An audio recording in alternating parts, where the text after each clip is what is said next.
Being 7:01, I call the December 16, 2020 Lisle Library District Board meeting to order.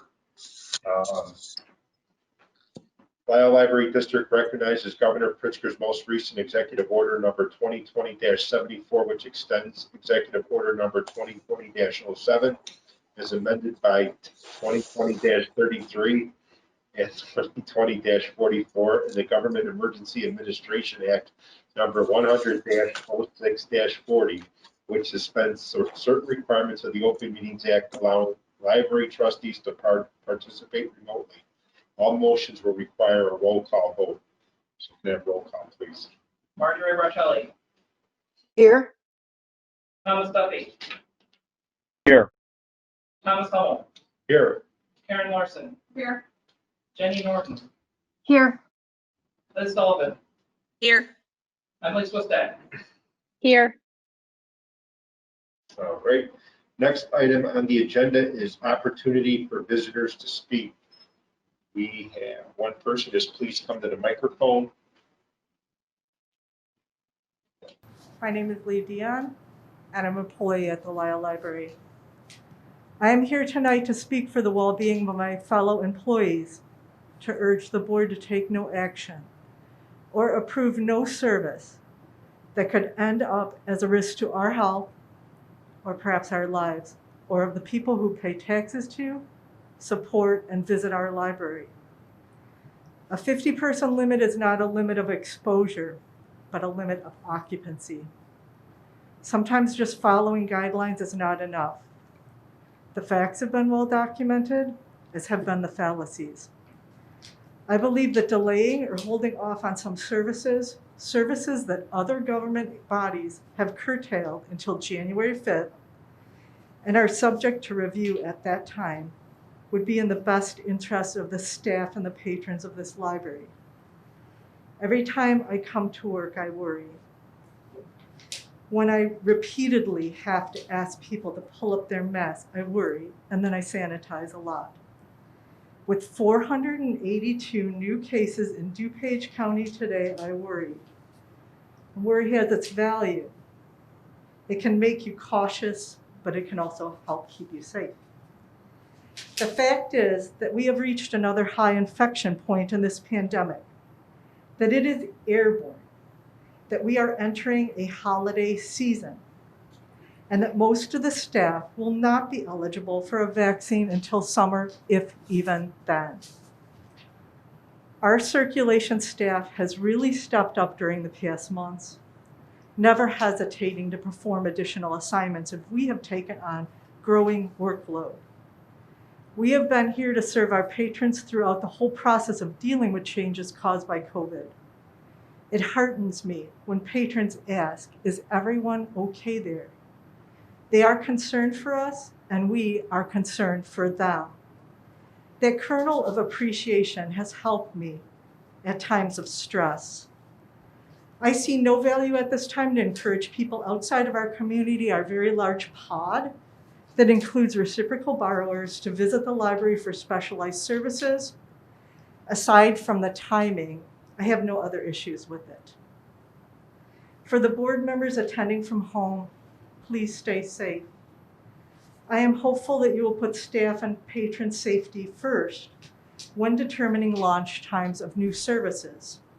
I feel that you will consider the facts, the numbers, the risks, not the fallacies. Right now, no one is truly safe, no matter what precautions we take. But we can make it more so by our decisions and our choices. Thank you very much for hearing me out tonight. I appreciate your open minds. Wear a mask, wash your hands, do your best to stay safe, and help keep others safe too. I read this word for word because fellow employees helped contribute to it. They agree with it. I've had them say, don't go and do it. You know, we don't want you to get in trouble. I've had them say, I agree with it 100%. And I've had others say, thank you. You're welcome. Thank you. There's nobody else in the room. Is there anybody? No remote attending. And any emails? No. Next item on the agenda is assignments for reviewing monthly accounts payable. This month, Treasurer Norton, Trustee Duffy reviewed the November billings in December. Next month, Treasurer Norton and Trustee Larson will review the December billings in January.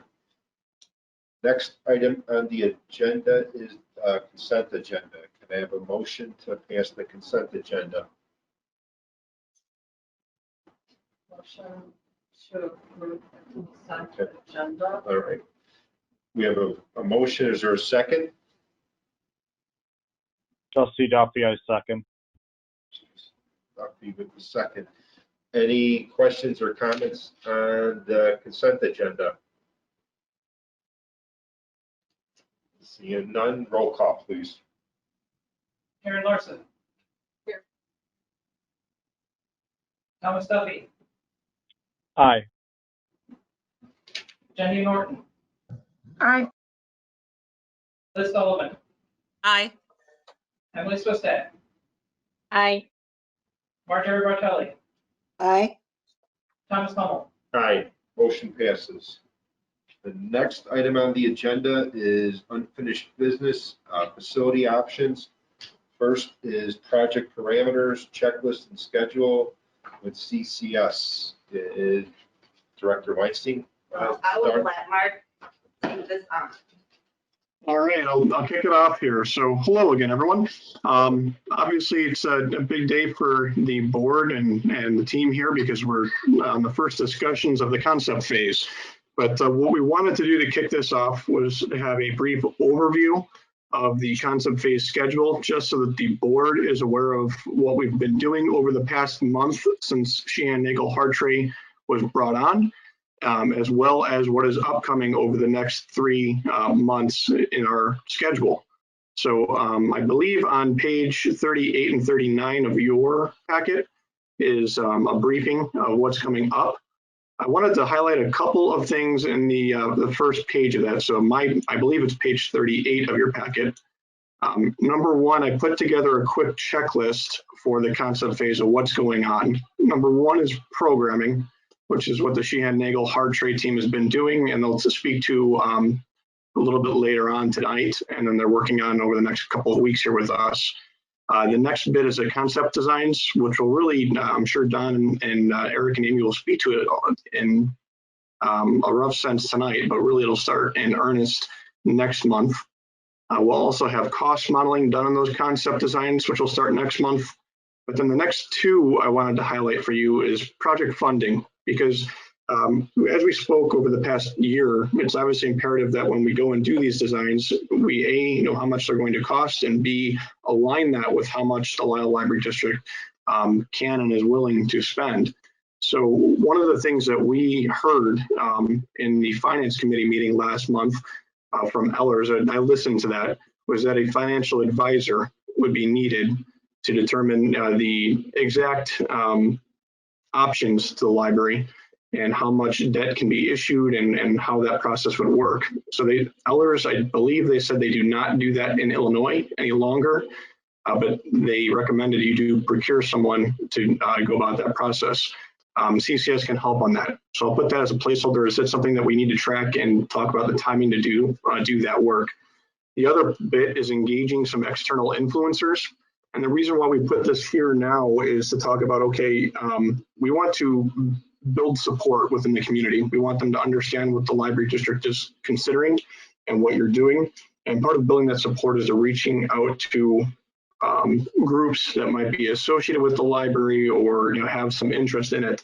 In two groups you'll see in the next page, we identify that we want to probably reach out to fairly early in that process would be the Lisle Women's Club and the Friends of the Lisle Library District. We'll talk about that briefly, but I wanted to give that checklist up front so you can see what we're doing and how we're doing it. Any questions there? So hearing none, I know I went quick.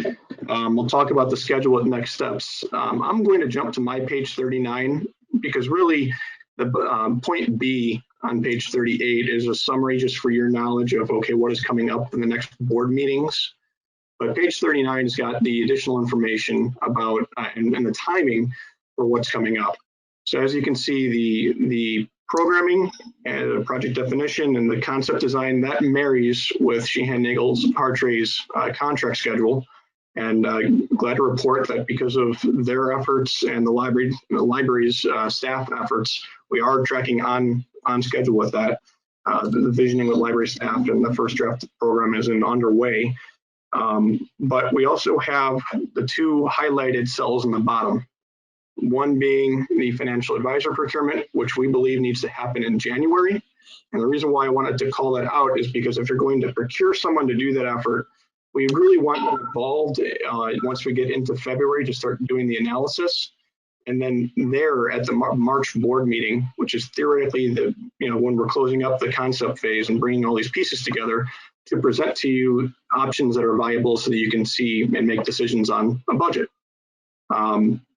So CCS can help with that effort. I know we've done that in the past. Fountaindale Library is one that we've done this with, amongst others, and it is typical.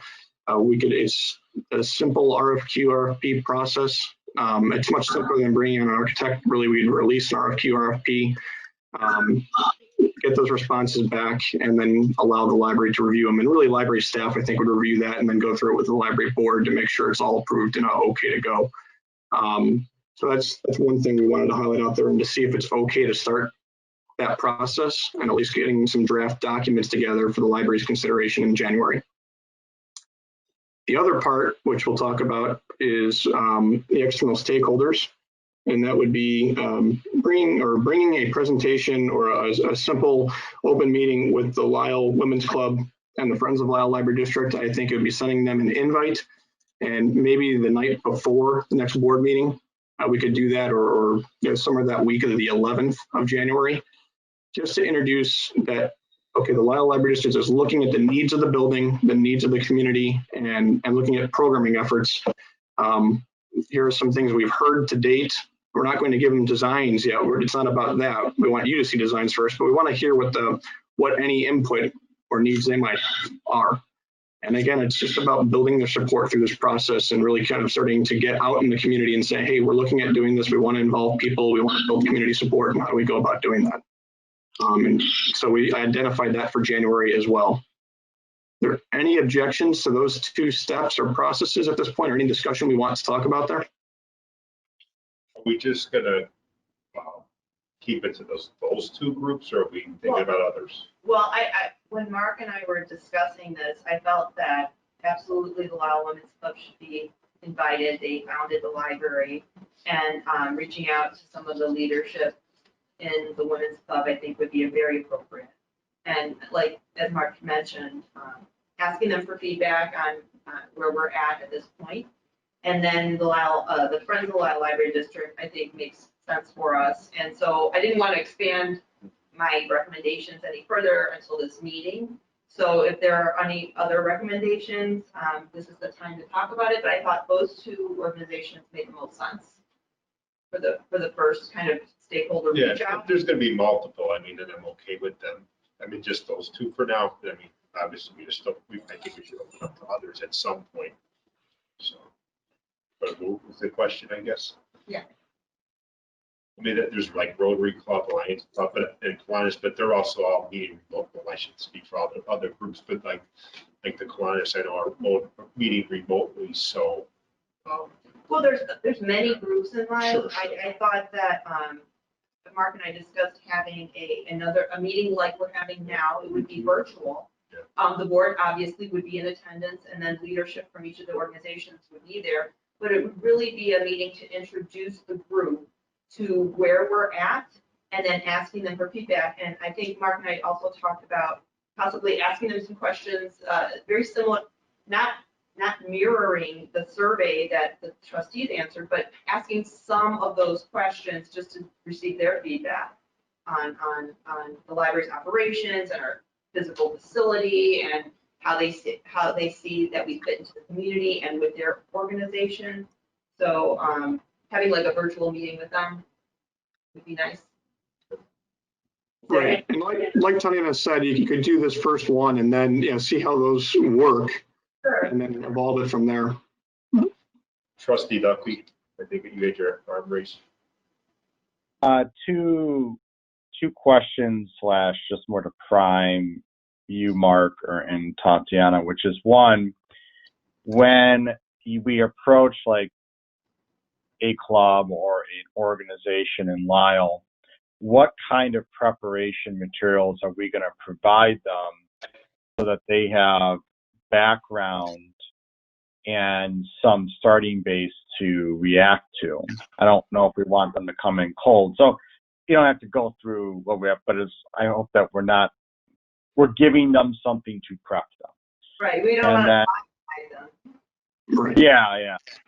And two groups that I thought of, they're not necessarily groups, but they are two of our core patron base, which is getting feedback from the senior citizen centers, maybe the Lisle Park District Senior Center, Brookdale, any of those where a lot of our patrons are going to come from for some of our services. And then also talking, I know a lot of the preschools, a lot of the schools for the younger kids also use our facility throughout the year. So you're not going to have one entity that you can talk to, but it does take the legwork to go and corral them. And they may not be able to be corrallable in one meeting. But I think that those two represent, a lot of what we've been talking about for the last year. So I would want to see those cohorts directly interviewed in some way too.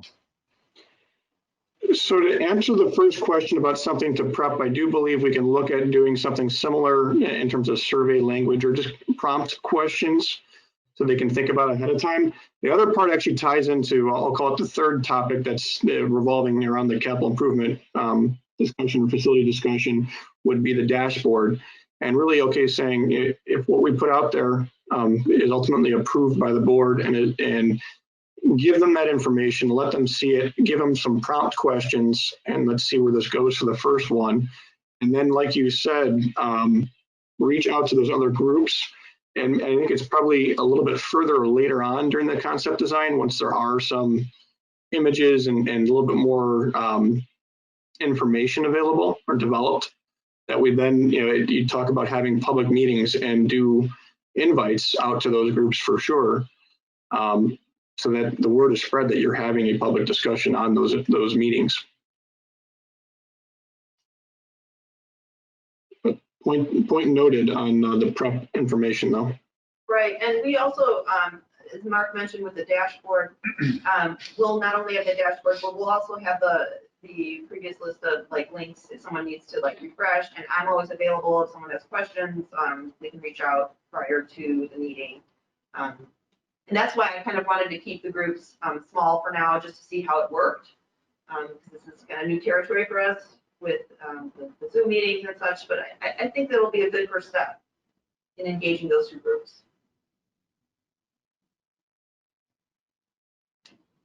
Any other questions up to this point? Okay. Okay. Oh, and Mark, did you need feedback on the date for this? Were we talking about the day, the night before the next board meeting? What does that fall on? The 12th is what that falls on. If it's the night before, or sorry, your next board meeting is the 20th. We were talking about either the night before or even the week before in January. So I believe your meeting is January 20th. 18th. Looks like, right? 18? Is that it? Wait. Let me get there. 19th would be the Tuesday. So, Gotcha. Okay, I'm sorry. okay, so January 20th. So we were talking the 19th? 19th or some point the week of the 11th if we wanted time to summarize it before the board meeting. But the board would typically be at that meeting. Yeah. So a full summary might not be necessary, with that time in between. So what I'll do is, if people don't know their schedules, I will send an email out asking, but unless everybody knows they're available on the 19th. And we want two separate meetings, correct, Mark? It depends on how big these groups are and what their attendance is. I think maybe, I don't know if we can reach out to them, Tatiana, and inquire of, okay, we're looking at this date, what is your group's availability and who might come? Because if it's going to be 2 people, then we could probably do a joint meeting. But if it's going to be 5, 6, 7 from each group, then it gets a bit bigger and unwieldy. Well, let's do this. I will reach out to some of the leadership in both groups and see what their availability is, and then I will send it out to the board and then ask for some dates. Does that sound okay, everybody?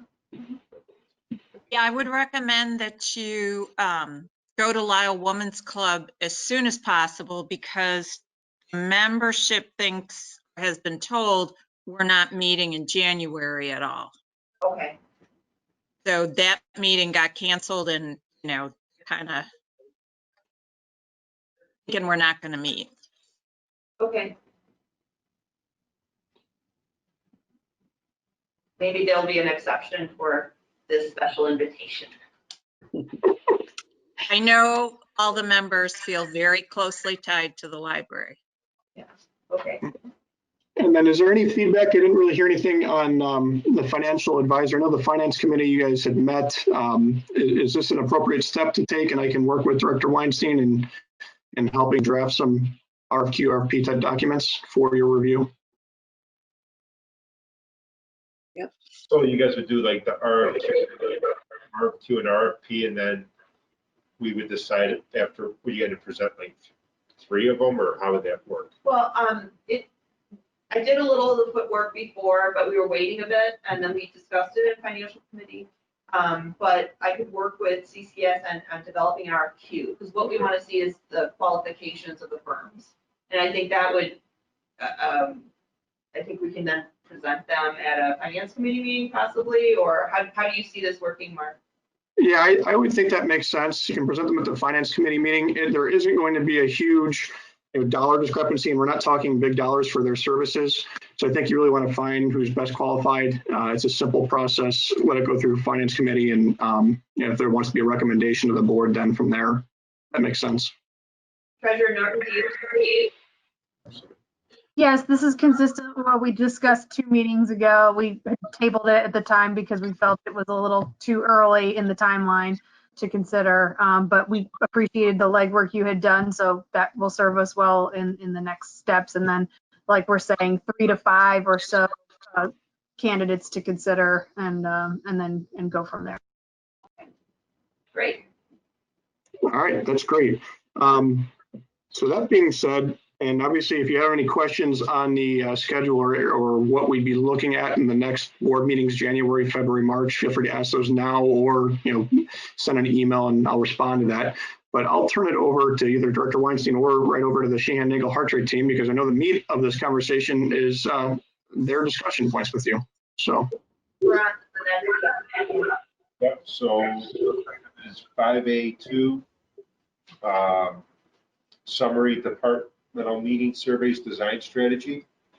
So do you want to take it over, Director Weinstein? I'm going to let Don start with the presentation.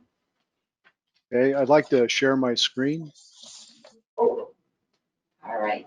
I got to do something special here. Hold on. Click on down. Make you the presenter. Okay.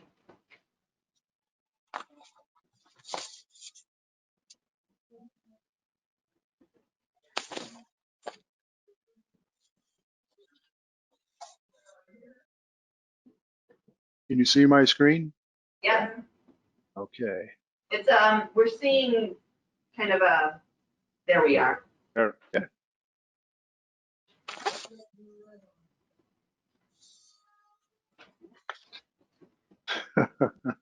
I clicked on something I guess I shouldn't have clicked on. Oh, we saw it. You were fine. You're good. Do you have it now? Oh, yeah. Yes, Okay. it's up now. All right, good. All right, sorry about that. My name is Don McKay. I'm a principal with Sheehan Nagel Hartrade Architects. I'll be doing the presenting today, but I'm also joined by 2 other members of our project team, my partner Eric Penny and our project manager Amy Schmeeding.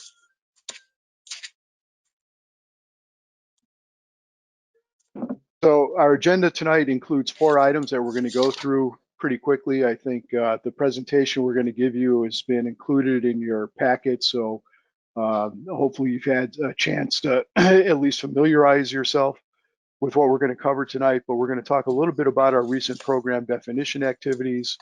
We're going to discuss the results of the survey that we distributed to both the library board and to the staff. We're going to talk about some preliminary design considerations and then the next steps in our process as we move forward. So our recent activities have included surveying your existing library conditions. This includes taking a look at existing drawings of the building that are available to familiarize ourselves with the way the existing building is put together and kind of the timeline of construction in the building. We've taken a close look at the way the space in the building is currently being used. We've also had some discussions with our civil engineer regarding stormwater management on the site because we know that this will be an important issue as we develop concepts, and I'll talk more about that in a minute. Amy and another member of our team have also had interviews with all of the department managers to start to define the space needs for the project. We don't have any conclusions to report on that tonight. We're in the process of assessing that information and working through it, and we'll be able to share the conclusions of that with you at the January board meeting. And then the final thing that we've been doing recently is as Tatiana referred to, the surveys that we put together, and we'll talk about the conclusions for that in a minute. But first, I want to spend a minute to talk about stormwater management on the site. So this slide you see right now is a survey of your existing site. Our civil engineer has visited the site to take a look at it for stormwater management issues that they think we should be aware of as we develop concepts for the project. We've identified 3 of them on this site plan. Just for orientation, north is up, Front Street is on the top of the plan, Kingston Avenue is on the left-hand side. You can see the library building labeled in the center there. We're also showing the adjacent lots, lot 35 and 36 to the south of the library property and lot 38 to the east of the library property. Item number 1 identifies an existing off-site stormwater discharge onto the Lisle Library District property at the south end of the site. This is that open culvert that I think many of you are probably familiar with. We've heard that it does cause some freezing to occur on the parking lot in the wintertime. There's nothing illegal about what's going on there right now, but I think it's just something that we want to be aware of and consider as we look at how we manage stormwater on the site moving forward. Item number 2 is where you have the open air detention pond along Front Street right now.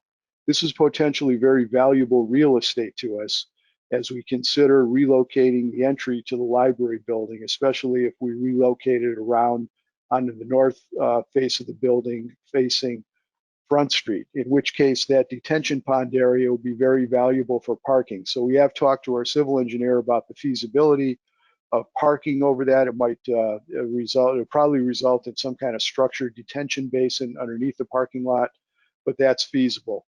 But in thinking about that, it also has made us consider the potential value of lot 38 as well. If we're going to increase parking along that part of the building, potentially lot 38 can help us with that. There's also the potential that lot 38 might be a factor in trying to address some of our stormwater issues on the site, because generally the stormwater is flowing across the site from south to north. We know that the library also owns lot 35. We don't have any initial thoughts on how that might be of value in terms of developing the concepts that we're going to be working on here, but as we're going to keep it in mind as we develop those concepts, and it might be that we do find a good use for lot 35 as we move forward. So the survey we think turned out really well. We got a very good response. All of the board members responded to the survey. We got 44 or 52 staff members to respond to it. So we feel like what we heard from this survey is reliable. It's kind of a reliable reflection of how the library views the project going forward. And so on this slide, you see a comparison of the top space-related priorities as judged by board members and by staff. And there is an awful lot of overlap here.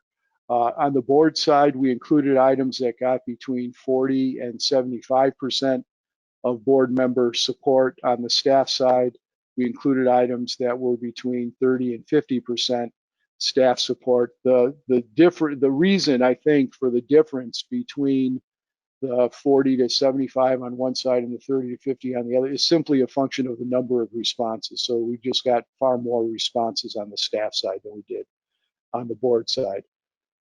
But so there's a lot of shared ideas in the survey results, which we think are great. There were 3 items that we've grayed out on this slide. There are 3 items that showed up on one list and not on the other list, and we don't think this points to a problem necessarily, but it might bring up something that is worth some discussion. So on the board member side, there was the board members identified makerspace as a priority. The staff survey did not. On the staff side, the staff identified small group meeting rooms and also a dedicated teen area as priorities, but these did not show up on the board member side. So again, I'm mentioning this. I think if anybody has any comments about this, it would be helpful for us to know about it going forward. And this is one of these things that we'll focus a little bit on as we develop the concepts, knowing that there may be some different points of view regarding these items. But I think generally very good kind of shared ideas about the priorities, and that showed up when we asked the question, what is your vision for this renovation and expansion project? And so here we've got the top 3 as identified by board members and by staff members. 2 of them are direct overlaps: optimizing the space and reorganizing the space to get a kind of more efficient use of the space inside the building. And then the other is less of a functional issue and more of a kind of character issue that has to do with creating a kind of clear identity for the library, a welcoming environment, those kind of things. And so, these are 2 it's an interesting list in that one is very functional oriented, I would say, and the other one is much more of a qualitative priority. So that gives us very clear direction. And then on the board member side, they also identified improved youth services. We're pretty sure from talking to the library staff, they would not disagree with that as well. And then on the staff side, they also identified, making the library, we've characterized it here as a 21st century public library, really kind of bringing it up to date with respect to technology and the way library services are delivered and that sort of thing. And again, I think similarly here, we doubt that the library board would take exception to that. So I think the survey from our point of view was very helpful. We're curious to hear if you have any comments on the survey results. When we think about design considerations, I'm going to go through these pretty quickly. These are some things that we talked about when we interviewed for the project, but we've broken this down as far as internal factors, external factors, COVID factors, and then the kind of baggage that your design team brings to a library design project like this. So, internal factors, we've touched on a number of those already. We're in the process of evaluating the space and the service needs. I've talked about the existing building. I'll talk a little bit more about that in a minute. We've already talked about some of the site constraint issues that we have to deal with. Some of the other external factors, though, that we think are important to keep in mind as we develop the concepts: general library service trends. So in the public library industry, there are always design trends that we want to pay attention to, not because we feel it's necessary to include all of those in your building, but to be able to know which of those are really appropriate for your community and your community service needs. We also know that Lisle has established a fairly good program of civic architecture.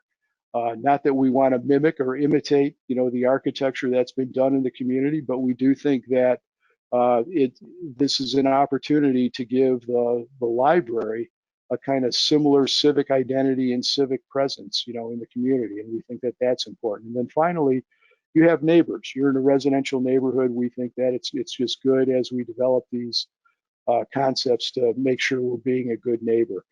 COVID has also introduced a kind of different perspective on influencing factors for library design. Meetings such as this, which we are all doing plenty of, have kind of pointed out the need for good access to good audiovisual technology. And we think this is one of those things where there are probably some people in the community that lack the kind of technology that would really be beneficial. This is the kind of thing that public libraries have always been good at stepping in and filling, those kind of needs. It's also increased our awareness and appreciation of having access to good, safe meeting rooms. So one of the library trends that's been very popular over the last decade or so has been installing small group meeting rooms for tutoring or students to get together to work on a project together, that kind of thing. I think that the pandemic has given us a renewed appreciation for large meeting rooms that allow you to get several people in a room together, safely distanced from each other. And so I think these are some of the things that we've identified. I'm sure there'll be other things that come up in the design as we go forward. And with respect to, the kind of attitude that we bring to the project in terms of design, really the thing that we are most interested in as a design team is realizing a design that really reflects your community and your values. This is not, we don't want this library to be confused with a library in another community. It really needs to respond to your particular values and your particular needs. So, some of the design considerations, we talked about some of the challenges and opportunities with your existing building during the interview. Again, I'm not going to go through these in detail. I'm just going to mention a couple at kind of a high level. I think that one of the things that affects the character of the library and people's perception of the character and identity of the library is that you have relatively little natural light in the building. And so we think that opportunities for increasing the amount of natural light will go a long way towards addressing some of these character and identity issues that you're talking about. And you've already recognized that. You've installed the atrium on the north side of the building. I think it's an indication that, that's a good move, and that's something that we'd like to expand on. Everybody's very familiar with some of the challenges that the current building entry creates, coming in at mid-level and having to go up or down before you really feel like you're in the building. But one of the other things that it does that may not be as obvious is it sets up this kind of circulation line, directly down the middle of the library, which tends to divide the floor plate into two halves, which is very limiting as far as figuring out how you lay out the internal operations of the library. So that's another thing we know that building entry location and how that all works is a critical piece to the puzzle here. And then the last thing that I'll mention is the second floor, which just by virtue of its relatively small size doesn't lend itself to a good, public library space up there. But it may present an opportunity for thinking about dividing the library between a kind of public floor and a library staff floor, where you put the staff on the second floor of the library. So these are some of our initial considerations. We do not have concepts to show you tonight, but we plan to have concepts to show you at the January board meeting. So, I've touched on a number of things that we'd like to hear comments or questions about. We're not asking you to make any decisions here tonight. We're really here to answer your questions and listen to what you might have to say. If there was kind of an overarching question that we're curious about tonight, it's, what does the board think that we as the design team need to know as we start the concept design for the project? So with that, I will open it to questions and comments. The trustees have any comments, or maybe raise your hand and I'll try to go work around the room. Secretary Swistak. Hi. So I'm hoping that this is at the right point in this conversation.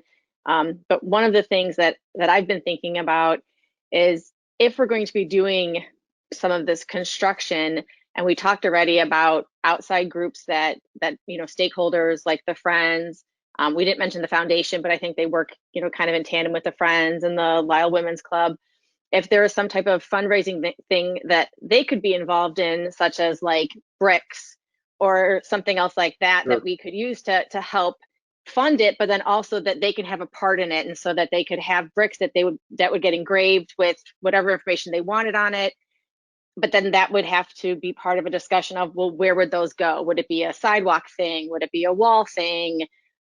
It just kind of opens up a lot of things there, but I feel like that's something that we need to talk about, just because I think that would impact some of the design. Yeah, no, we agree, and that's become fairly common in public library design. And we've handled it the ways that you described. Buying a brick is one technique, one strategy that we've used. We've also used donor walls that get located in the library, and that's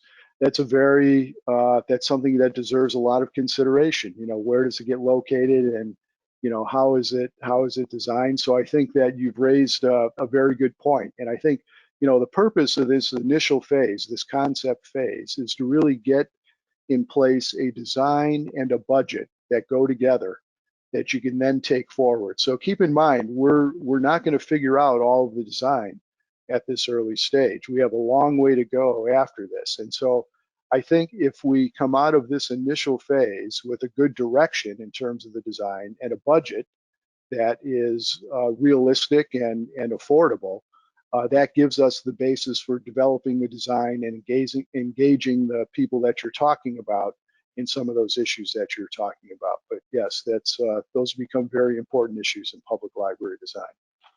I want to say, I just want to help out here. So I don't know if the architects know, but I did supply all of the survey responses to all of the trustees. So everybody read all the staff survey responses, and we had all of the trustee survey. So maybe to help out with providing feedback, remember and think back on some of the ideas that staff and your colleagues provided. And as Don mentioned, just some big picture concepts. I think they want to hear some big picture concepts of where they can start off with drawing some designs for you to take a look at. I have a question. Vice President Bartelli. Yes, question for Don. For my information, could you explain how large lot 35 and lot 36 on your page 4? I guess I didn't really consider that those were 2 empty lots. So as it affects green space, I believe most of the trustees, I should speak for myself, the Front Street lot and the south lot, south of the building, those are the 2 we've mainly considered for green space, if at all. But seeing lot 35 and 36, I never really looked at that as open space. So I'm going to Marge or Vice President Bartelli, lot 35 is the property just to the south of us. Lot 36 we do not own, correct? I know that, but that's just our neighbor's property. So lot 35 and lot 38 are the only other 2 lots we own. Okay. Lot 36, yeah, is somebody else's house, somebody else's property. Yeah, sorry, I labeled it there just for reference. I didn't mean to confuse it with property that the library owned. That's fine. Thank you.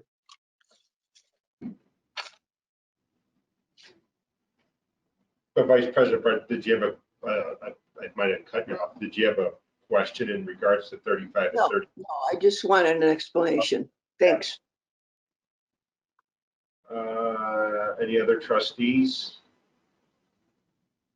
Well, then the one thing I'll say is I know we got like the staff and the board's responses, but I still always want to revert to the community survey, because I mean, that's who we're here for.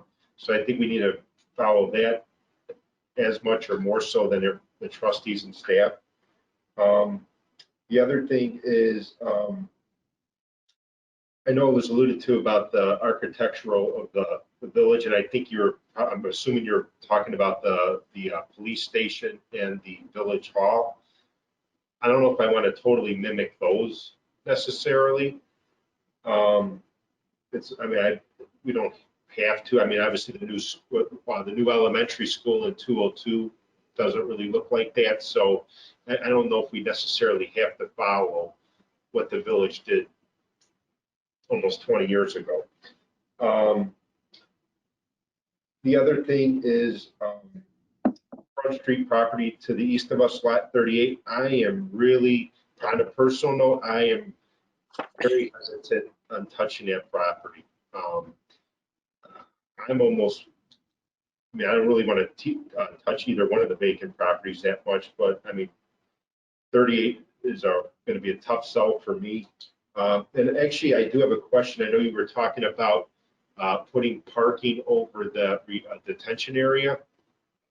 Can you just kind of describe like how that would work, or how that would look and how that would work, and just a rough ballpark on the cost of that? The cost, it's hard to give you an idea on right now, but that's something that we can identify as we work through putting together the cost estimates on these items. With respect to what it would look like from your view, you know, getting out of your car or walking through the parking lot, it would just look like a parking lot. You wouldn't even know that there's a detention facility underneath it. So the detention tank is usually, you know, it could be a concrete structure. They make plastic structures. They have different types of prefabricated structures that you can use to provide that kind of detention underneath the parking lot. And then usually there's a, you know, imagine that there's a whole lot of that tank that discharges into the city's storm sewer system. There's usually a restrictor on that allows the water, that kind of controls the amount of water that gets discharged in the city sewer system at any time, so that you don't overtax the city sewer system. So the purpose of the tank is really to hold water for that time period, you know, so that it can release the water at a kind of constant rate into the city sewer system. So I mean, are you just gonna like put just extend the current parking lot that we have along Front Street just over the detention area, or are you gonna kind of can you see on my screen here where my cursor is? Yeah. Okay, so here's your existing parking lot. So there's an aisle down the center. You have parking on either side. Yeah. Right? So if we use lot 2 as parking, the most obvious thing to do would be to continue to move this road here now, move it so it aligns with the aisle that's there right now. And then you get parking where the road is now on this side, and you get parking on the other side here. So it would substantially increase the amount of parking that you have on that side of the building. But the expense is another factor in this, and this is not an inexpensive thing to do. But in order to get parking near the front door, so this is one of these things that we'll consider. You also mentioned the value of lot 38. I think it's good for us to know that you'd prefer not to use lot 38 in the solution if possible. I think we'll, as we develop this, if we see a good reason to consider the use of lot 38, you know, that there might be some benefit to the library, we will make you aware of that. But then it's your decision as far as, you know, how you want to weigh those items. And then I guess the follow up to that, I mean, so are we looking at you're planning on a Front Street entrance? Because I'm just trying to recall, maybe I'm thinking of the wrong initial concept. Wasn't it a Kingston Avenue entrance? You know, we were never really that clear about it, intentionally so, I would say. I think that the drawing that we showed, the kind of preliminary rendering that we showed during the course of our interview was more intended to illustrate a way to get more natural light into the building, think about how do you rearrange the floor plates in the building, you know, things like that. And we're not locked in on an entry on Front Street. I think, as we develop these concepts, one of the things that I think one of the best ways to do this is present you with ideas that look fairly different from one another, because that is usually a good way to get at the right solution in this. And it's often the case that none of the first concepts that we present are going to be the one. There are going to be things that you like or dislike about all of them, but that gives us very valuable information as far as knowing how to develop it to get to the right one. And if I could just make a quick comment regarding the civic architecture that I refer to. Again, it's not our intention to mimic the architecture, whether it's Prairie School architecture or whatever it is. It's just that those buildings have, whether you like them or not, they have a kind of civic presence, I think, within the community that we think the library lacks a little bit in comparison. And we just like, if possible, try to find a way to get the library on kind of more equal footing, I guess, with respect to the other civic architecture. Trustee Larson. Okay, so in talking about this stormwater drainage, yeah. So no matter what we do, we still have to address that issue. Oh, yeah. Yeah, I'm sorry, I didn't hear that entirely.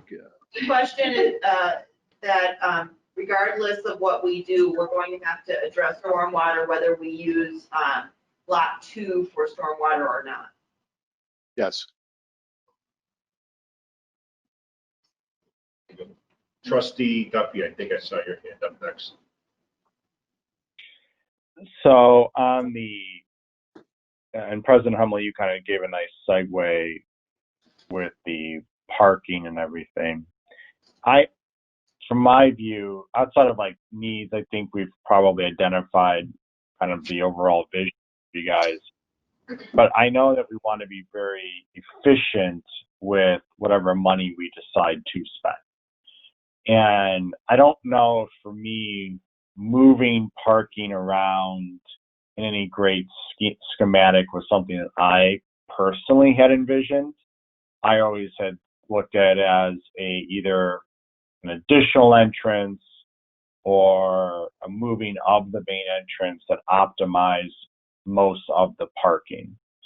Because I would rather because I think this is a fair statement, and Tatiana can tell me I'm wrong with this, is that the quantity of parking that we have is sufficient for the large majority of the time of the year outside of special events that we have that take up our parking lot. Correct. For the day-to-day services, we have sufficient parking. So I don't want to, if we move parking and even add more, then we're actually going to have too much. And the money that we spent there could have been spent doing something inside, going back to President Hummel, which is trying to meet the needs of the community that they've definitely have identified. Okay, thank you. I concur with basically everything Trustee Sullivan. A couple of things, Don. I would encourage you to develop new ideas for lots 35 and 38. So not everyone on the board is in agreement with President Hummel in terms of not utilizing lot 35 and 38. I think when we look at library trends, when we look at what's happening in libraries today, and when we overlay the impact of COVID, it seems like there is a definite necessity to better utilize outside space. So I just would encourage you to take a look at how best to utilize that space as an option. And the other thing that And I was wondering, and I don't know who can answer this question, is on preliminary sketches that you provided, you had shown where one option you provided showed the main entrance moving to Kingston. And actually cutting off, or I think you called it demolition, Correct. of some of the first floor on Kingston, building the second floor to be the same size as the first floor. That's So correct. you truncated part of the first floor. So I have a couple of questions. It looked like one of your options was to create that as the sole entrance, as the main entrance. Yes. So I think in that case, the entrance could be facing Kingston directly, which is what we had shown in that rendering that we had put together. We had an overhang, for a drop-off area in front of the building, and it could also be around the corner onto Front Street. So I think, that approach, that strategy where we demolish a portion of the building in order to get 2 floor levels in the library that are about equal size. The real reason for doing that is that it gives you interior floor space that gives you a lot of flexibility in terms of how you arrange it, both in the short term, but also thinking about the long term as you continue to have to adapt your library to new trends and new ideas that come out. That was a real motivation for that, but it did create this opportunity for also relocating the building entry. The one advantage that we saw in locating the entry at the upper level there, especially if we put a new addition on top of the portion of the 1-story piece that's there right now, was that I mentioned earlier the importance we think of trying to get more natural light into the building. And that would allow for a second floor with a lot of natural light. That would really be your kind of first impression, when you come into the library building there as well. So I think, we've identified, those are some ideas. We have other ideas as well.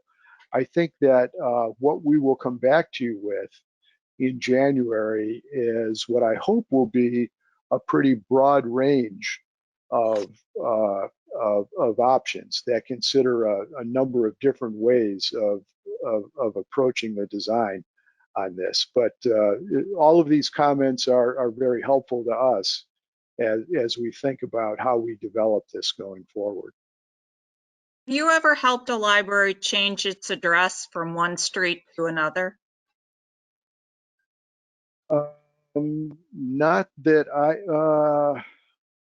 I don't know. I believe that the Fountaindale Library changed its address in the process, but I don't think that was dictated by the design so much as some desire to change the number on their address or something. I can't remember exactly what the motivation was there. They're usually highly reluctant to change their address. Yeah. And I guess, I just, I would like, if we're going to consider having main entrance of Kingston, and I know that's one of many solutions that you plan to provide, but I was just wondering if there was anything that would inhibit us from changing our address from Front Street to Kingston, make it that much easier for people to find us so that our main entrance would face the street that would open onto the street that we face. I think the issue of you've identified something that I think is an important issue, which is people arrive at the library building, it's unclear where the entry to the building is. And so the fact that you have a street address on Front Street, that tends to give people a clue, well, the entrance must be on Front Street, but it should, if you arrive at the site, regardless of whether you're coming from Kingston or Front Street, or however you're arriving at the building, the entry for the building should be fairly obvious, and I think that's our goal in the design, is to figure out a way to make the building entry more obvious so that you don't have to necessarily rely on a street address or, signage, or something like that, to make it more obvious on the building. In some ways, its current location is perhaps the least obvious place, for the entry to be, which is probably one of the reasons that, it's confusing. So I think that this is, we consider this to be a substantial design issue in the project. Okay, thank you. Mr. Norton, did you have any questions or comments? None at this time. Does any other trustees have an additional comment?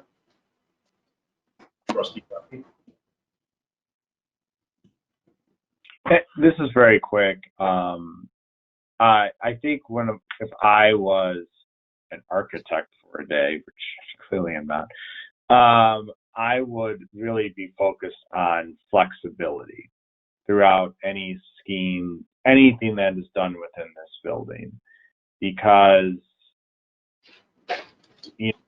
I think that the process for changing stuff can always take a lot of time, and I think from a board perspective, I guess I'm going to speak, but I think we just want to make sure that this can be flexible to the changing times 10, 20, 30 years from now, and not be caught in something where we did something that 10 years from now isn't, is pretty outdated. So it should be flexible to the fast pacedness of these kind of services that are provided. We agree entirely. And following up on that, flexibility, I think that is so key. And what I'm wondering is, the people who staff the library have definitely seen a need for smaller meeting rooms. Much more, as was identified on one of your sheets where you compared our top things, the trustee top things, to staff's top things. And so in an effort to make things very, very flexible, I would hope that there's a way to make the meeting rooms flexibly sized. Change size is appropriate. Make it nice looking, because not all those accordion style stuff, some of it I guess is nice looking, some of it not so nice looking. So I would hope that you would keep that in mind. We will, and I think these are discussions we'll certainly have as we develop the design. A word of caution at the beginning of this: flexibility, building in flexibility into a room where, say, it's a meeting room that you want to be able to subdivide. It's a costly thing to do, and to get the proper wall system in so that it acoustically isolates both sides of the room and it really works well. It's a costly thing to do well. It is worth doing, however, if you are really going to use it to provide that kind of flexibility. But we have seen cases where people think that there may be a future need for flexibility without understanding what it is, and then the wall gets placed in one position and never moved after that. So I think the idea of flexibility and adaptability over time is a critical issue in the design of this. The most significant way we tend to try to build that into our library designs is by providing the library with fairly large and open floor plates that give you the flexibility to move things around over time.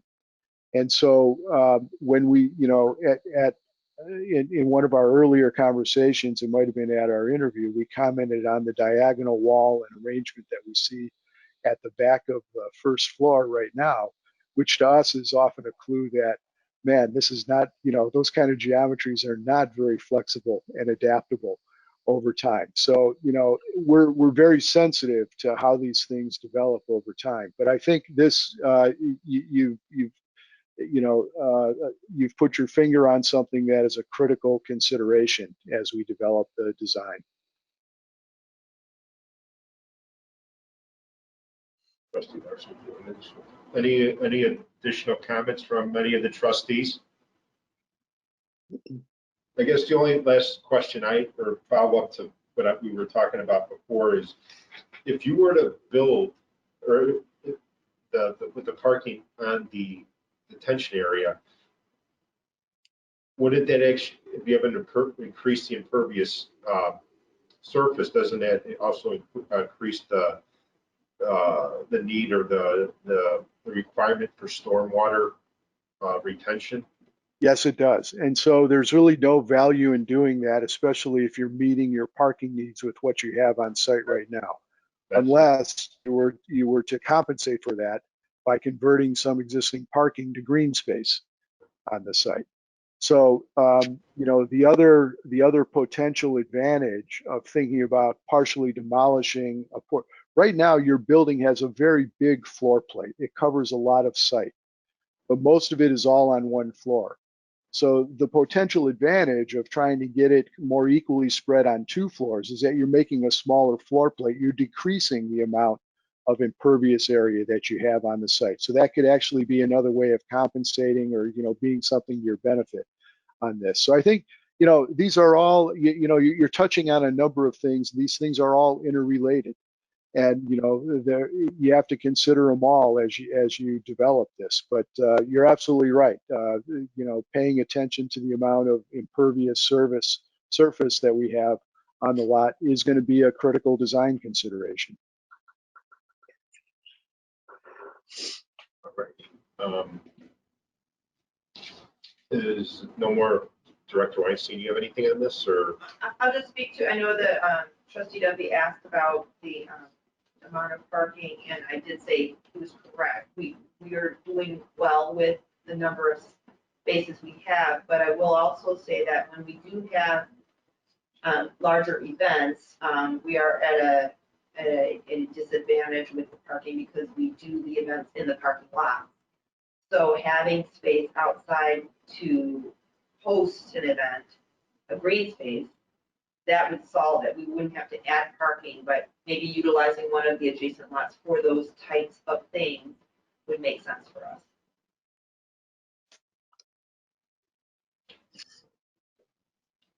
Hey, Tatiana, how did that work with Harry Potter Day? Because that was, if I remember correctly, was that all inside? Yeah, yes. We have a couple of, we generally do summer read kickoff and then the summer read wrap up outside. Harry Potter Day was all internal. We had it on all floors and we had a number of stations around the building. That was all internal. Right before COVID, we were planning to have kind of a fall harvest. And that would have been an outdoor event where we were going to do a pumpkin patch and a petting zoo. And of course, all of that went away because of COVID, but we were contemplating another outdoor event in the fall. So yes, we have some indoor that comprise the whole library and outdoor that takes up a significant portion of our parking lot on the northeast side. But, So when you had Harry Potter, right. didn't you overflow park into St. Joan? We did. I mean, that was a huge event. We had over 500 people within a 3-hour period. It was just super popular. So yes, we did have some parking, but that was a bit of it's just very popular. Yeah, we did. Okay.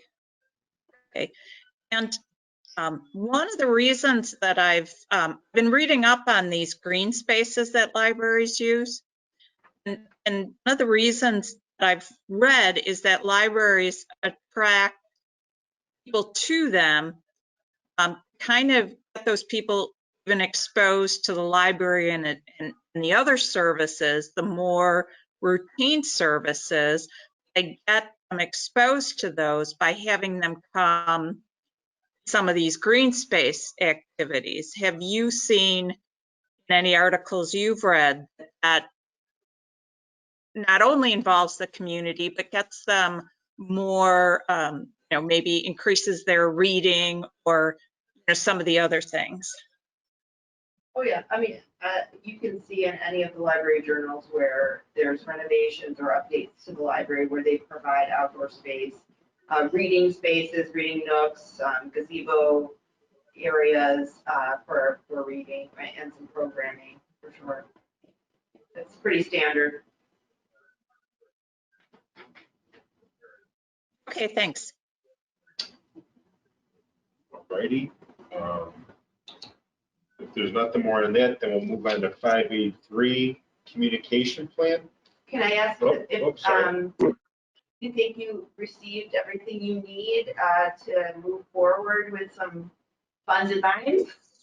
No, I think this has been a good initial discussion. It's going to be much easier to discuss this when you have something specific to react to. So I think this has been very helpful for us as a starting point. Well, thank you Thank for you. your presentation. Thanks. All right. That was 5A3 communication plan. Mark or Mr. I think you're going to take that? Yeah, Or Mark, I'm going to make you the presenter. How about that? Okay, no problem. And I'll click onto my screen here in a moment, but obviously in page 88 of your packet is where it starts to roll through an initial concept for a dashboard. I'll see if I can share my screen for that. Can you, I think that, I don't know if I stopped. I'm clicking on the button that says stop showing screen, and it's doing nothing. I think that you have to click on stopping the presenter. We don't see your screen any longer, but I think, yeah. Okay. Did that work? Let me see. No, it's still showing you as presenter. Click on the arrow again. Sure. There's a dismiss. I don't know. All the way at the bottom. I'll try that.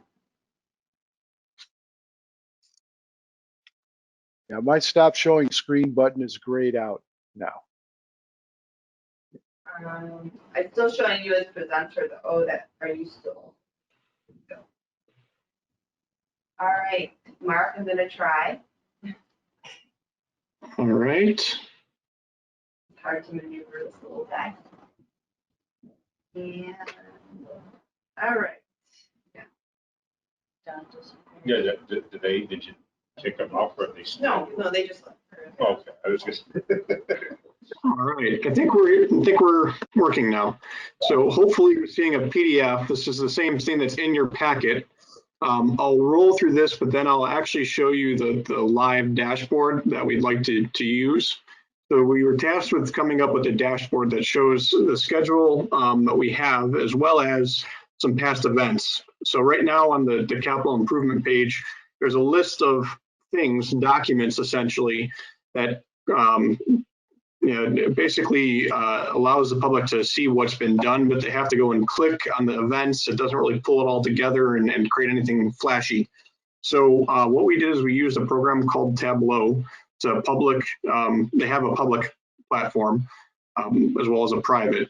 But what we were able to do is create a database of all your events and link them to videos as well as documents so that the public can see, okay, what's the chronological order of how this has all worked, who's been involved in it, and can I see more information? And this is really the first crack at a dashboard, so the schedule dashboard. And as the project moves on, we could add different types of dashboards, but we felt this is a good spot to be to start, where we don't have designs to show or things of that nature. So I wanted to give you, we did test it out on the actual website as well on a closed page. It's how you help out with.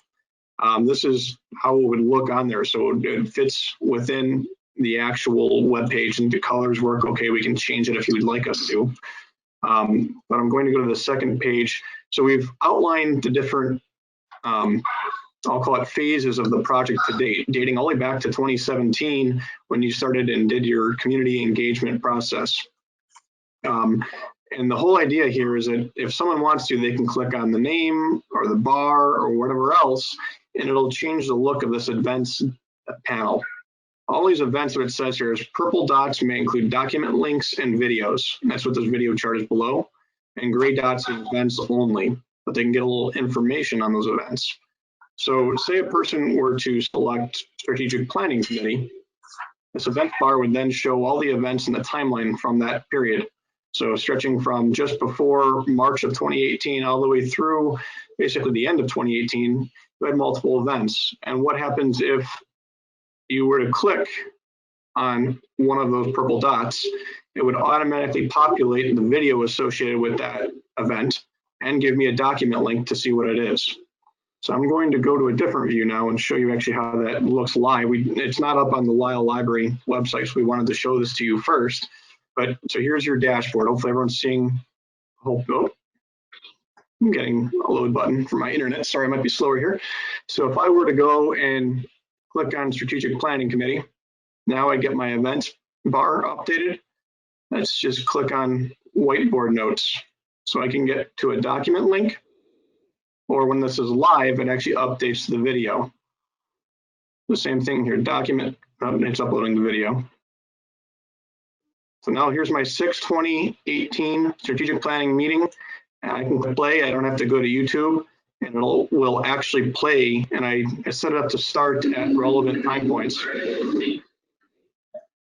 But it will actually play the video right on your website. You can click away to another timetable. This is going to your preliminary project definition. And you can click on facility options presentations. I get another video from 12/2/2019. And I can click play, and it starts it where we wanted it to start. So it gives us some history of it. This is ready to go upon your approval and release it onto the projects page. We can fit it in. We did test it out. It worked. It actually works fairly quick once it's live, which is great. So I'll leave my screen here in case someone has questions. But is this what you were looking for? And is there any questions on it? I think this is a great idea. So just so I'm clear, so like there will be some that will basically show the whole meeting, like the strategic plan meeting we had up, but then like some regular meetings, it would just go to the point of the discussion of that meeting. Yes, that's exactly it. So what I did is I created a database and actually went and watched most of the videos and found the time point that it started, and YouTube lets you embed just that point as a starting point. It'll also link, it was hard to see, but if you hover over one of the dots, it'll also provide the link to the reports. So right now on the LLD capital projects page, there's like a long list of links with reports, but in this kind of interface, if you hover, as Mark's doing now, It's not a yeah, it's hard. It's a little delayed on your end, Mark, but that's okay. But click on a link and then it'll bring you straight to the report, the PDF. Yeah, I'm looking to see if I know it's delayed. There we go, document link. So I can click on that. Hopefully you're seeing this work live. And it opens a new tab, doesn't close out your current tab. But my internet is slow tonight, but essentially this is the document, the problem statement from the community engagement process. Cool, Very cool. cool. There we go. Trustee Duffy. So I agree with the commentary of cool. I'm going to say this is one thing that I think is critical when talking to a broad audience. It does not give the story in very concise information. This is, if I wanted to know everything about the steps that are going through and be really knowledgeable about it, this is perfect. But if I was to say, if I had 3 minutes to tell somebody about this and they got on this page, what are they getting from this? And I think that that is part of the messaging approach that we want to talk about, which is here's why we're doing this and some of the core tenets of how we're doing this. Fiscally responsible. You know what I mean, right? Like these types of things when you're communicating with the public, none of that is on here. And so it still is more of an information overload versus a messaging approach. Well, I think one of the important parts of messaging is having the message defined, right? And what we need to do potentially is look at, okay, what is the message that you want to get across? And looking at this and compiling it, that you start to understand is that this is not an undertaking that started in 2020 or 2019. This started and really it started before 2017, but you went through a community engagement process all the way back in 2017. That's a takeaway. Another takeaway would be, what did your community say? Can we capture that? And then, how does that align to the visioning and programming that Cheyenne-Nagle-Hartree is doing today? And I think what we can do is, as this process evolves, is start capturing what those messages are and creating, whether that's new dashboards or just information on the website that encapsulates that. And I think you're right, Trustee Duffy, in that we do need to do an elevator speech. Okay, you're doing a project, we want to, here's all the information, but what are the key takeaways? And I think as we get into the designs, that's where someone is going to be able to put their finger on what you're doing. And maybe that's where the next step, once we get through the January meeting or maybe even the February meeting with some revisions to those initial concepts, we start coming up with another iteration of this that speaks to that elevator pitch of, how does it meet the needs and how does it meet those needs in a fiscally responsible manner? And I think does that need to be a dashboard, I guess would be a question that we'd have to think about, or is that really just how the information is portrayed on the website? I mean, I think what this dashboard provides is that transparency aspect, because this, as Mark mentioned, this has been a discussion point since frankly 2012. But I think that's a lot to put into one dashboard. And so this speaks to the transparency. You can seek out where the board has discussed these certain topics. You can look at all of the documentation. But to what Trustee Duffy mentioned, I think that on this page, prior to scrolling down to the dashboard, there should be a statement, a board statement that speaks to fiscal responsibility, accessibility, all of those things. And we could probably pull that information from our strategic plan, but we should come up with a capital project statement to introduce this page. And then maybe there's even a video, a quick short video from either the board or your director or something that someone can click on that can get encapsulated in a quick statement too. And then it guides them down to explain what's there. I mean, again, back to what I said, once the architects can develop some drawings and designs, we will also fold those in to this dashboard or via a different kind of slideshow where people can take a look at what's happening as it's happening. To Director Weinstein's comment on that, a lot of times when we're going through this process, it helps actually to have that statement because it enables decisions to be made.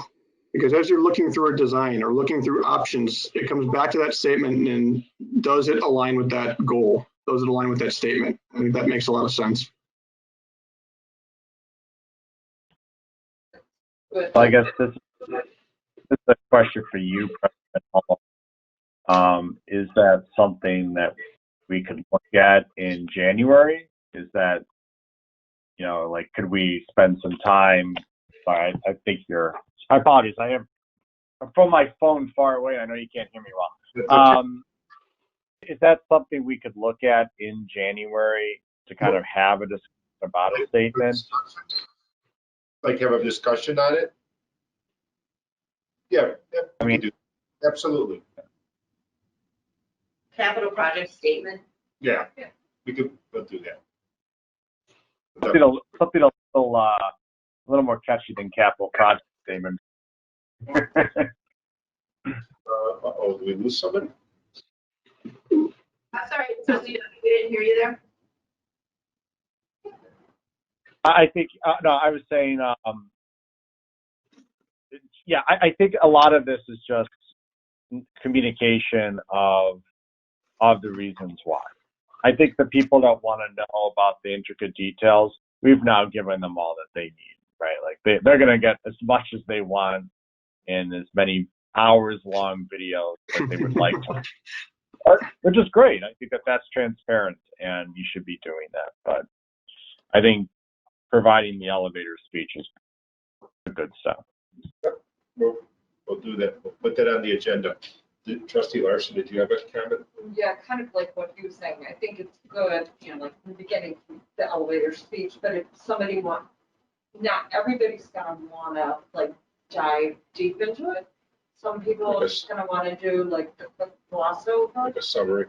Right, but then being transparent, having all the backup and showing how the boards have done their due diligence over the years and how we've come to this point, I think is really important.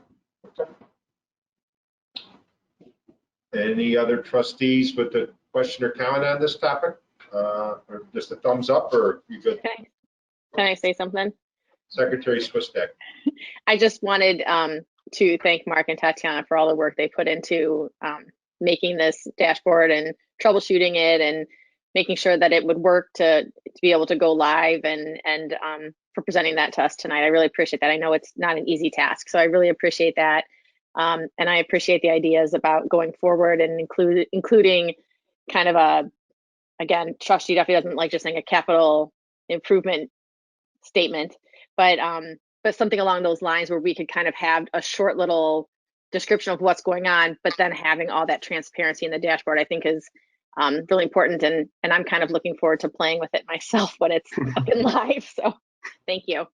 So I'll say this is mostly on Mark. He did a lot of the work, most of the work. I was kind of the tester, but so does the board not want the dashboard as it is now to go up? Because it is, am I speaking out of turn, Mark? Is it ready to? It's ready.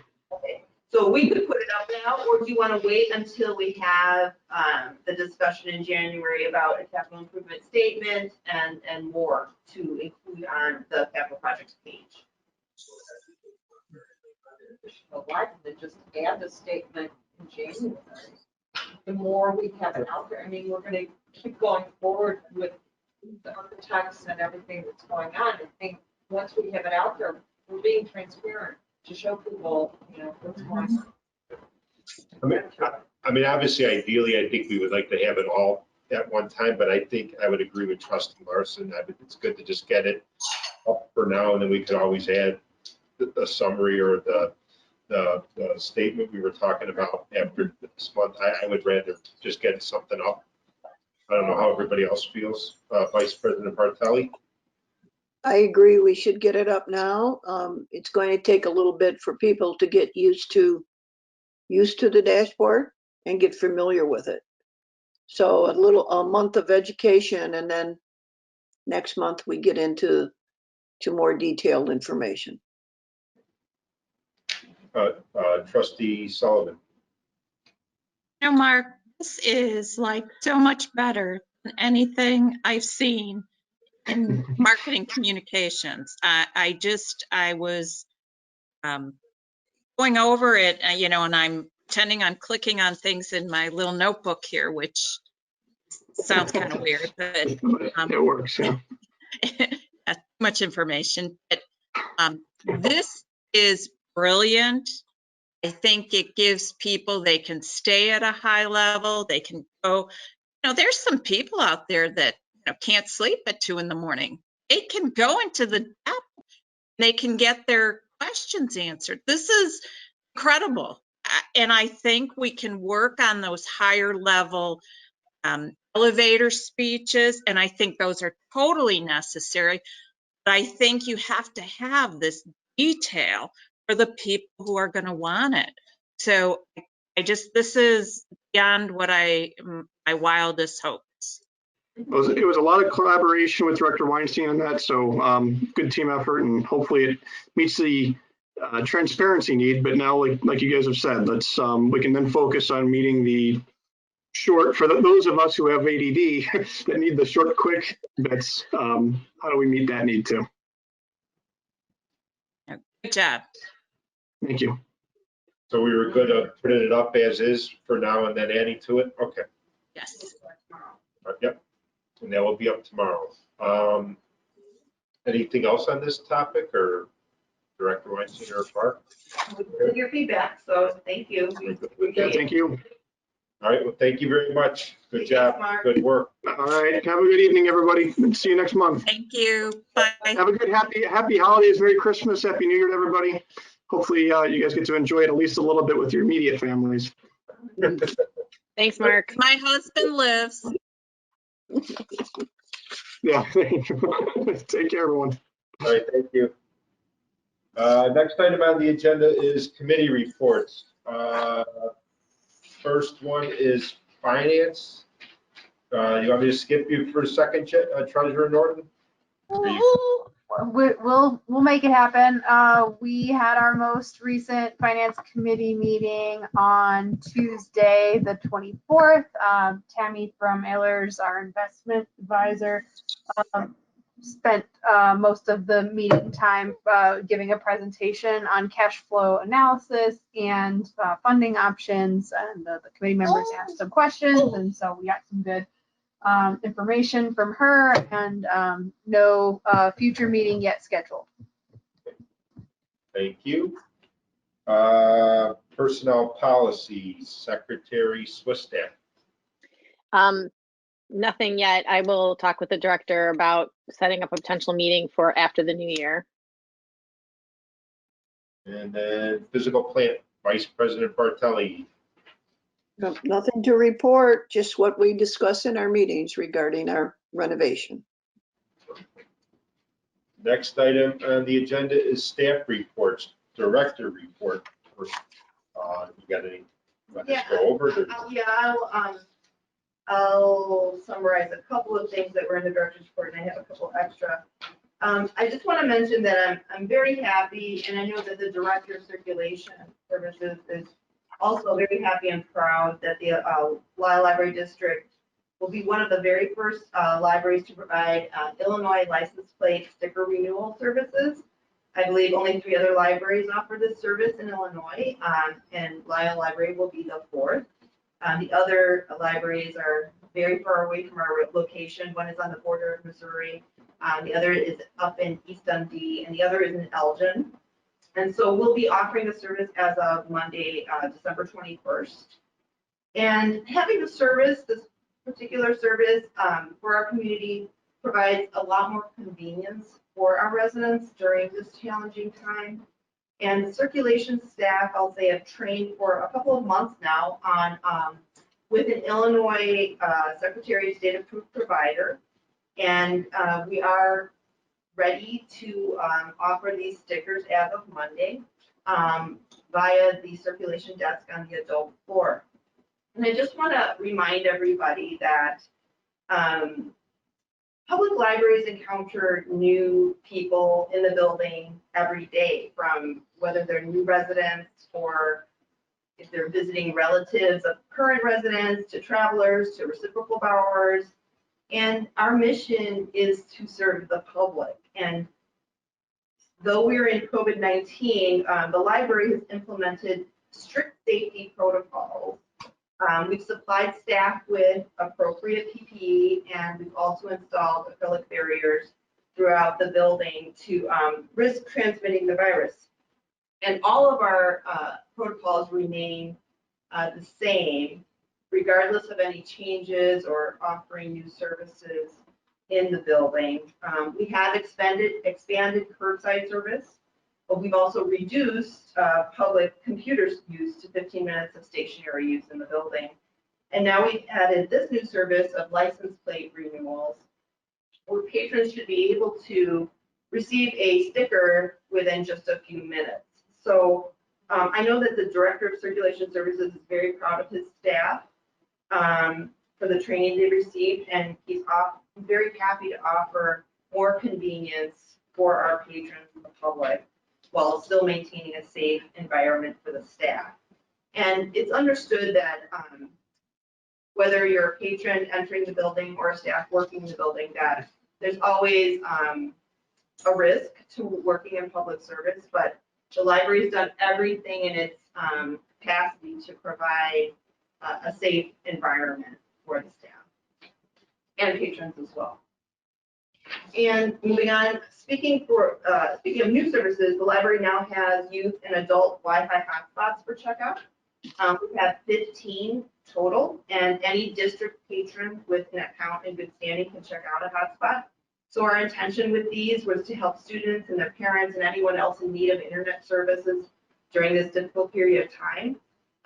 We've contracted with a service provider specializing in nonprofit and public institutions, and we have an unlimited service plan for those devices.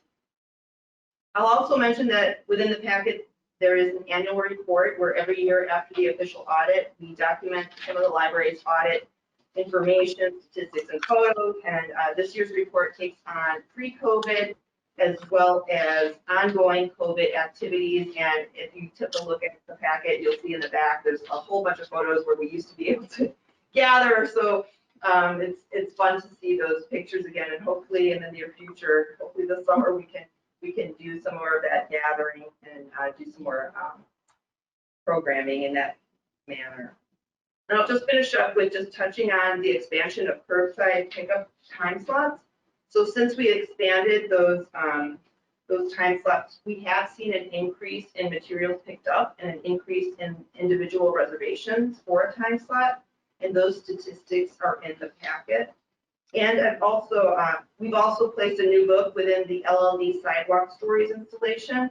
Unfortunately, I can't provide statistics for this type of program because it is an outside installation, but we've gotten such great feedback from patrons and as well as some from trustees as well who have walked the sidewalk. So I hope you've taken a look at that.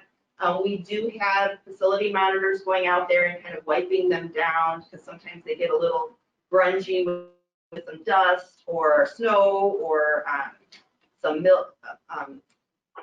What is it? It's not mildew. It's dew. Yeah. So we have the facility monitors walking around and taking down a towel on them. But we've gotten such great feedback from families walking around with their children.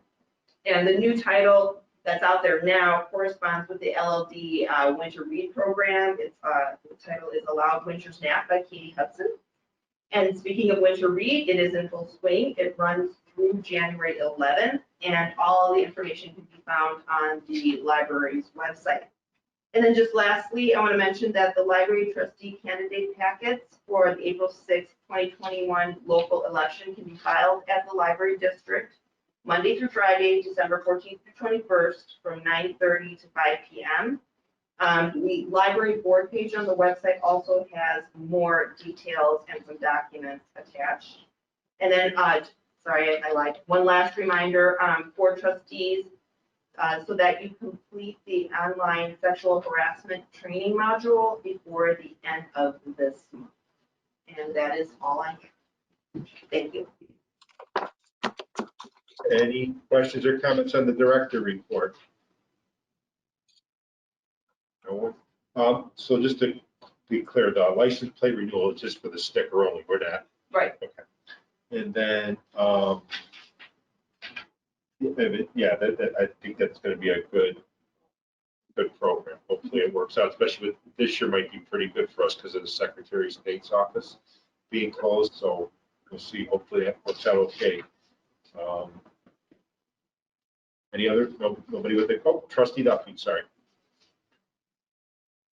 So Tatiana, this kind of goes to the in general, the public comment that was provided too. I just want to make sure that as the staff within the library and then the directors of the various departments you guys are continuously talking to the staff that report to each of them, ensuring that their concerns are brought up, ensuring that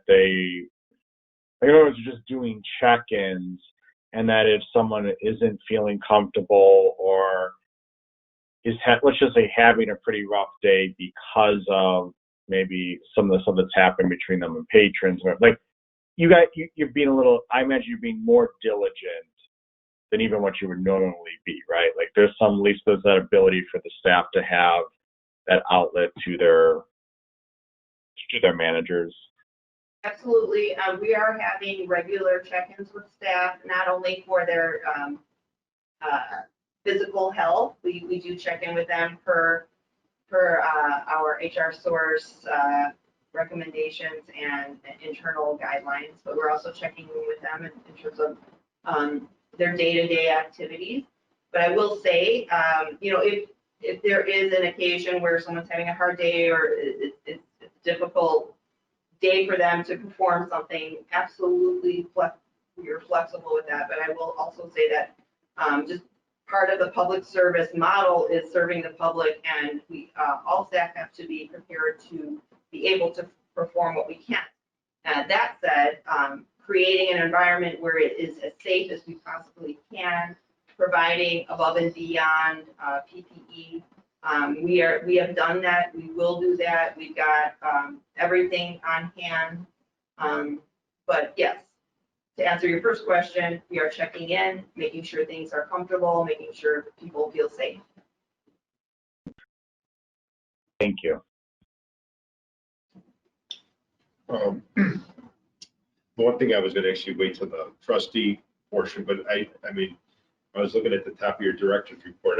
I see you have met a lot with the CCS and the architect. Yes. So, I mean. A lot of that was the testing back and forth Sure. with the dashboard. It was, like I said, Mark really did the bulk of the work on the database side of things, but he would send me the code to embed it into the website.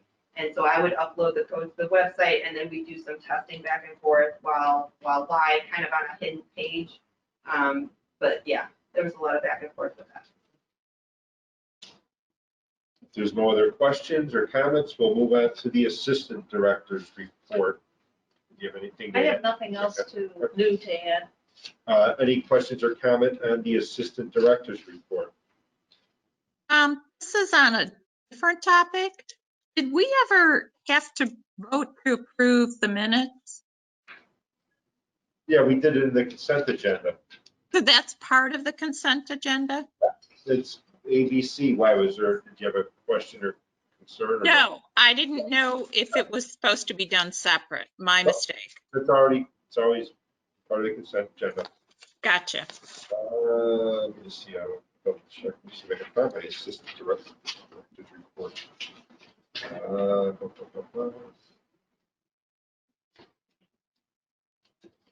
The other New business with the. I mean, I'm trying to. My You need the page. agenda. No, I got it. I'm just looking for the assistant director's report. I don't know if I had a question now, but the one thing I will say is the annual report, I did, it's very informational. I think that I like this, how this format is compared to, I mean, like this, the expenses and all that was good. So. If no, actually, that was part of that, I guess. So no questions or comments on the assistant director's report? All right, next item on the, is this. Next item on the agenda is new business, 8A. The library will close in 15 minutes.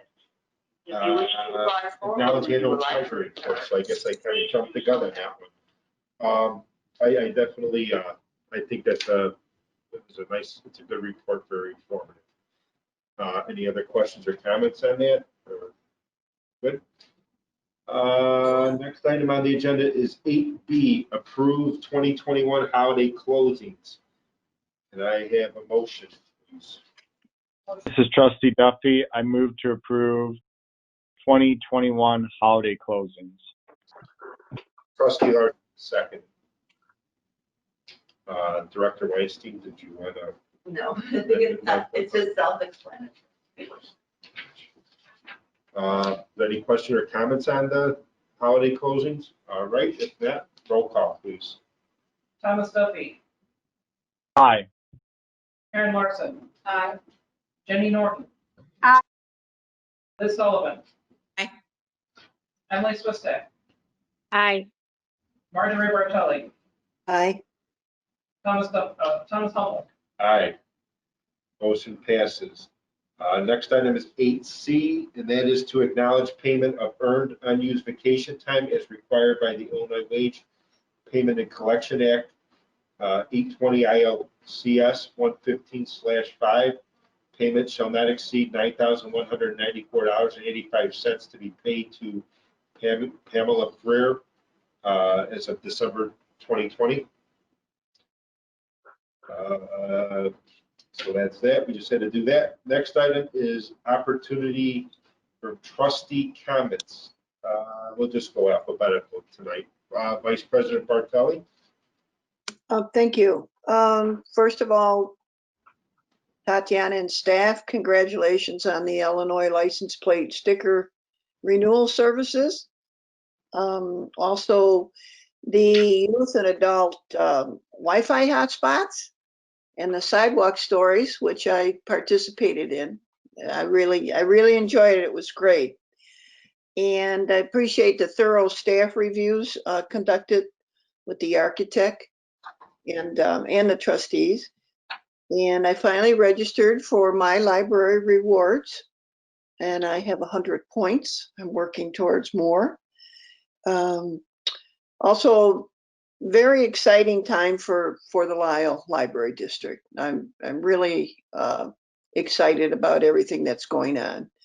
So, and then last but not least, Merry Christmas and a Happy New Year to all of our trustees and staff. I hope you all enjoy your holidays. That's it. All right. Thank you, Trustee Duffy. It's been 2020's been a fun year. I hope everyone has a great holiday season. I would say maybe all of us get an extra 15 minutes of just being by ourselves. Our gift. Kind of go from there. So I hope great rest of the year. All right, thank you. I'll go next. First thing I'll say is, in regards to the public comment, I know part of it I want to address, to not be afraid of expressing their concerns, whether it's obviously to their superior or supervisors, I should say. And I know we have a good director and a good staff, good department director, so there's no problem with that. And I mean, it's okay to speak to the board as well if they need to as well. I mean, first they should go through the proper channels. They should go through the directors, department directors first, and the library director. But I mean, if they ever want to make public comment, that's fine. There's nobody's going to get in trouble for that. The couple of things I already addressed with the staff and CCS meetings. The annual report was good. And just to actually kind of piggyback on what Trustee Duffy just said, I guess I'm very impressed with the library staff this year, because like 2020 has been a very challenging year, and to adapt on the fly like they have is, has been good as far as how we've reopened and provided services. So we've done a lot, and we've added services like Vice President Bartelli just mentioned with the license plate sticker renewal program. So, I think staff has definitely rose to the occasion this year, because it's definitely not been a normal year, and probably beginning of 2021, at least, if not first half of 2021, is probably shaping up to be the same way. So we'll see. Hopefully it ends soon and we can get back to normal. But just wanted to put those, and also we'll say happy holidays to everybody. Trustee Larson. Thank you for everybody for all your hard work. Marjorie expressed a lot of the same things I was going to talk about. I'm really excited about the license plate thing. I was so excited when you sent the email. I was like, yay! So I get to try it out in February. So it'll really help. Yeah, everything. It's been a challenging year for everybody, not only staff, but personnel. So, wishing everybody a Merry Christmas and a Happy New Year. All right. Thank you, Treasurer Norton. My comments are not unique, but just to reiterate what was said, Vice President Bartelli, you definitely captured the main points. So kudos on the new programs, and great job on the dashboard, and great job in conjunction with CCS and keeping us on the timeline so far, and really wishing everyone a safe, happy, healthy holiday season, and great working with the group here. And that's that. Thank you. Trustee Sullivan. I agree with everything everybody's saying. Happy holidays. All righty. And Secretary Swistat. Well, I was going to take my full 5 minutes, but I know everyone wants to get out before 9 o'clock tonight. I just wanted to say thank you again to the director and staff and CCS and the architects for all the hard work. It's really an exciting time to be part of this board. It's kind of like seeing all these ideas come to fruition is a very exciting thing to be part of, and so I'm really proud of that. And I just wanted to say again how much I appreciate the way that the library has continued to service the public through online offerings. The fact that there's Zoom story times now is really exciting. Continued curbside pickup for craft kits, but then also for materials. I'm at the library sometimes 2-3 times a week doing curbside pickup for myself or for my family members. And I'm just so appreciative of all of that and everything that the library is doing to keep the staff safe and also the community and patrons safe as well during this time. So I really appreciate all of that. And I wanted to wish everyone a really happy and restful, hopefully, holiday season, and hoping that 2021 will, end up being less challenging. I don't know, is that the word to say? So anyway, so thank you. All right, thank you. With that, can I have a motion to adjourn? Trustee Larson, is there a second? It's Treasurer Norton, I second. Treasurer Norton. Any discussion? Roll call, please. Karen Larson. Aye. Jenny Norton. Aye. Liz Sullivan. Aye. Emily Swistek. Aye. Marjorie Bartelli. Aye. Thomas Simpson. Aye. Thomas Hummel. Aye. We are adjourned at 8:54. Thank you. Thank you. Thank you, everybody. See you. Thanks, everyone. Thank you.